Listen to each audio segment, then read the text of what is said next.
जिंदाबाद जिंदाबाद जिंदाबाद, महिला मोर्चा जिंदाबाद जिंदाबाद जिंदाबाद, अमर रहे अमर रहे,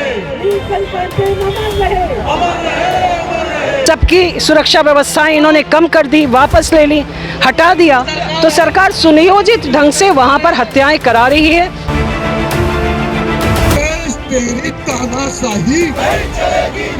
इन परिस्थितियों में जिस प्रकार से हत्याएं हुई हैं और नक्सलियों से मिली भगत है, ये हमारा स्पष्ट आरोप है।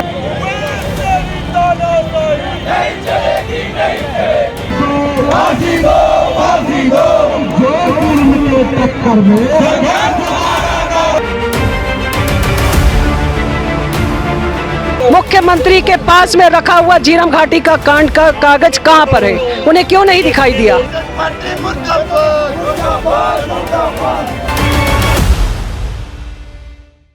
भारतीय जनता पार्टी के कार्यकर्ताओं की हत्याओं के सिलसिले थमने का नाम नहीं ले रहे हैं और भारतीय जनता पार्टी ने आज पूरे प्रदेश में एक चक्का जाम आंदोलन का आह्वान किया और उसको काफ़ी बड़े पैमाने पर किया जा रहा है। यहाँ दुर्ग से मैं बातचीत कर रहा हूँ, सरोज पांडे जी हैं मेरे साथ में बातचीत के लिए। मैम बताएंगे कि जो भाजपा कार्यकर्ताओं की जो हत्याएँ हो रही हैं, आपको क्या लगता है, क्या ये साजिश है, क्या ये कोई नक्सलियों का आघात है या कोई राजनीतिक एक षड्यंत्र है?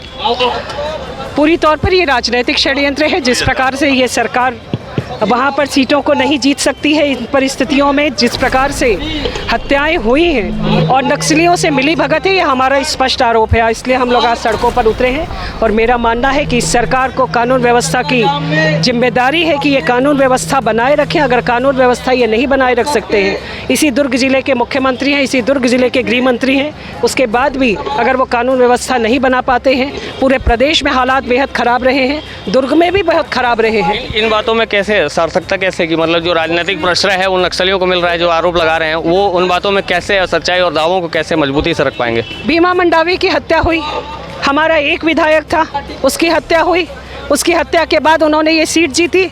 अभी जिन हत्याओं पर जिस प्रकार से नक्सलियों ने उन्हें चेतावनी दी, उसके बाद उनको पुलिस सुरक्षा नहीं दी गई।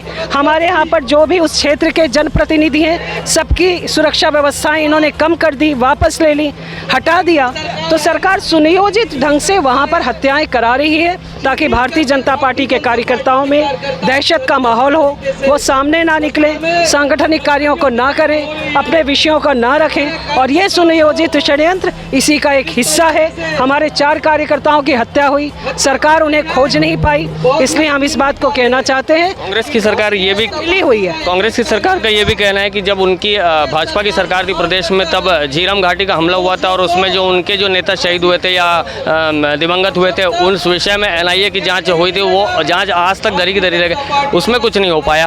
तो केंद्रीय एजेंसी जो है सरकार है, उनके पास में NIA भी है, तो इन घटनाओं की जाँच जो है NIA के स्तर पर भी की जा सकती। सरकार को इस्तीफा दे देना चाहिए और सरकार अगर इस्तीफा दे देगी तो हम जांच करा लेंगे।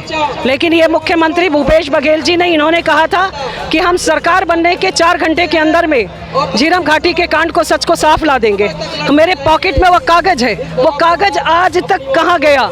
मुख्यमंत्री के पास में रखा हुआ झीरम घाटी का कांड का कागज कहाँ पर है? उन्हें क्यों नहीं दिखाई दिया?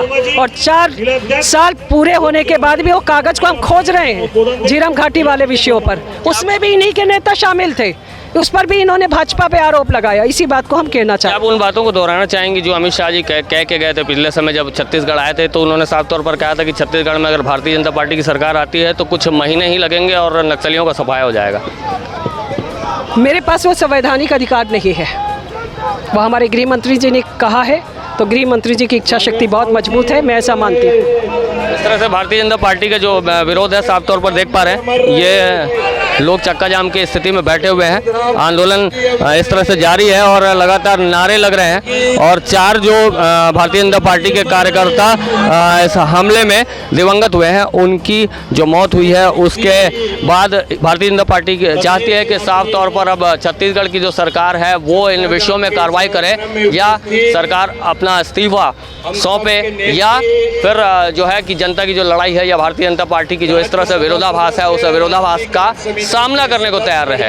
नेशनल फर्स्ट ABK न्यूज़ के लिए छत्तीसगढ़ के दुर्ग जिले से मैं शशिकांत तिवारी।